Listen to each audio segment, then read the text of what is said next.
Eddie, I appreciate those comments. Sometimes I have to worry about my behavior. Well, Eddie meant most of the time. Most of the time. Most of the time. It's really hard some days. First of all, I just want to thank all of you guys for coming today, and for those of you that were here at the game last night. When I came out, I was really concerned about the crowd, and then obviously once the game got going, I thought our crowd was great. I thought it really was a tournament atmosphere last night, and I can't thank you enough for that because, I get on tangents, and one of my tangents right now is atmosphere is really important.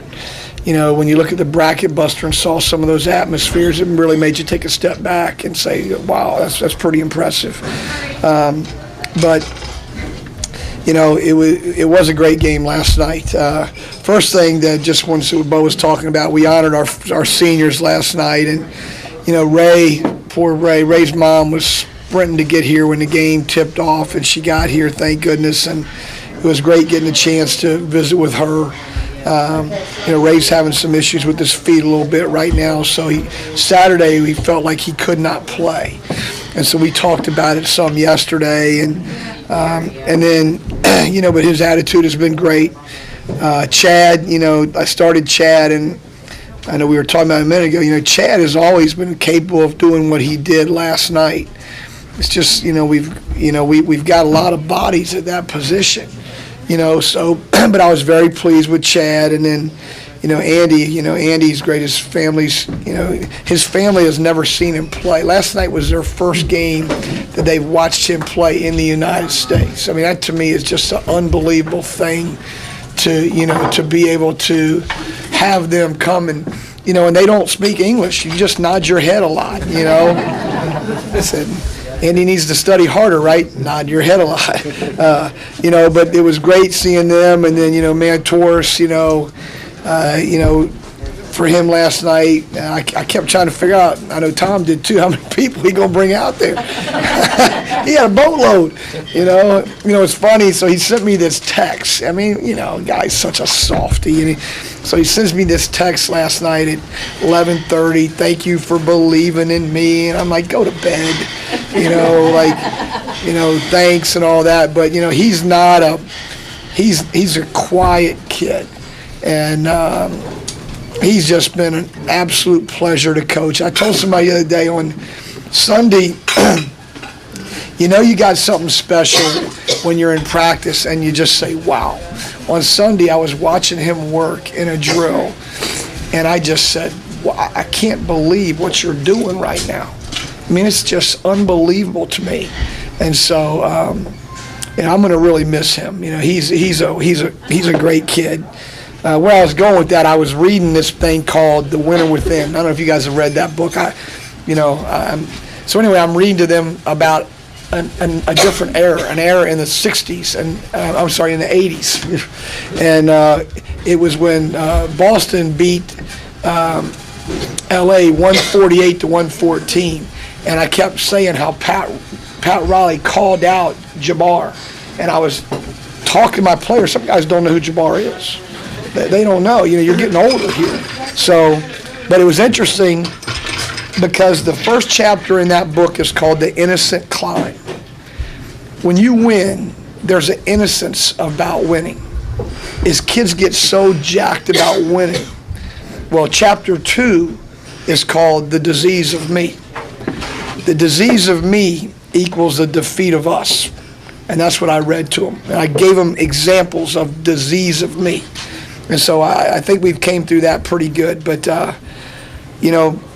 to go back to last night, I just want to say it was unbelievable. Now, I'm going off the cuff today, but like in last night's game, okay, we win in overtime, and we shoot 34%, and we won. I mean, that is crazy. Crazy. Okay, how did we do it? They shot 40%, which that's not bad. I mean, I'm not going to, but they shot 40%. Okay, we got 21 offensive. We got 24 more shots, which is an absurd amount. We got 79 shots on the goal. They got 55. I mean, well, when you miss a lot of shots, there's a lot of rebounds, you know? So we forced 21 turnovers from them, okay? We have 9. I mean, we don't normally force that many turnovers. So it was a great game. I don't know how it was for y'all, but it killed me physically. I mean, you know, like, they're sitting there. We can't make a shot. I'm going through everything possible. So we're down, and I know if we get a stop, I'm running a play for Matt. I have made up my mind. And Dave says, no way you're shooting a 3. I'm saying heck with it. I'm rolling the dice. So I said, now, Matt, you and Robbie, I ran the same play. We've ran it all year long, but I just switched their positions. You know, so Matt comes over and shoots it. It goes in. I was like, wow, that's pretty good. So anyway, the next time we come out, and I set up another play for Matt. Well, as soon as I do that, they went zone. And so quickly, I ran this play called comeback. We didn't run it exactly right, but Gideon got a little bit of a screen, and he shot it in. I mean, it was an unbelievable shot. And I'm going, boy, you're doing okay here. You know, it's close, and we're making shots. Well, anyway, long story short, Reggie Middleton makes one of the best plays I've ever seen with 3 seconds to go. And the guy that called it is a big-time official. Mike Eads is a great, great official. Thank goodness he was doing the game. And then, obviously, in overtime, Charles Corbin had 19 points last night and 15 rebounds. So now I was telling somebody I got to come up with another crisis. You know, you got to have a crisis sometimes. But anyway, he was phenomenal yesterday. Had 8 offensive rebounds, played very well. You know, Reggie Middleton is emerging right before your very eyes as a different kind of player. You know, my question is, I think the 2 best guards in the league shouldn't say that because High Point's got one, but Reggie and the Dickey kid they got at Asheville is very, very, very good. But our whole thing going into that game was about toughness. That's the bottom line. That's what we preached to him. And Mr. Godbolt was there. We gave up layup after layup. They beat us to loose balls. And at this time of the year, I just think it's flat about toughness. And, you know, the hardest thing is you want to be a gentleman off the floor. You want to be humble. You want to take care of your business. But when you're on that floor, you better have a mental makeup that's tough as nails, or else you won't survive right now. And so I was really proud of our guys in that situation. Now we got High Point tomorrow. I mean, this is like going on fumes. You know, we're watching tape right now, and today we're not going to do much. You know, we're going to walk through and shoot and get them out and get ready. I mean, I don't know how much we can do today. But they have 2 guards that are very good. They don't like us. We know that. So it'll be a hard-fought game. And then we go to Radford. So what I am excited about is we got a first-round game, and I would just say to you, we need to try to have as many people as we can on Tuesday in that Coliseum, and hopefully, you know, we just got to take care of it, of our business. I don't know who it's going to be. Could maybe be Liberty.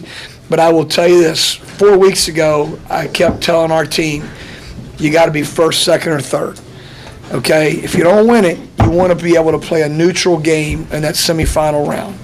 So we've got that done. We got Radford on senior night. I thought what Eddie Biedenbach did last night was really classy. He kept his team out to watch our senior presentation. I thought that was first class all the way. So I was proud of what we did, and now we just got to regroup. We're going to focus on High Point, and that's it. And then after that, we'll focus on Radford. We're going to take it one game at a time. We're not going to look past anybody because we're going to be in a dogfight the next 2 games. Last night's game, to me, is how every game is probably going to be from here on out. So you guys better take good care of your bodies.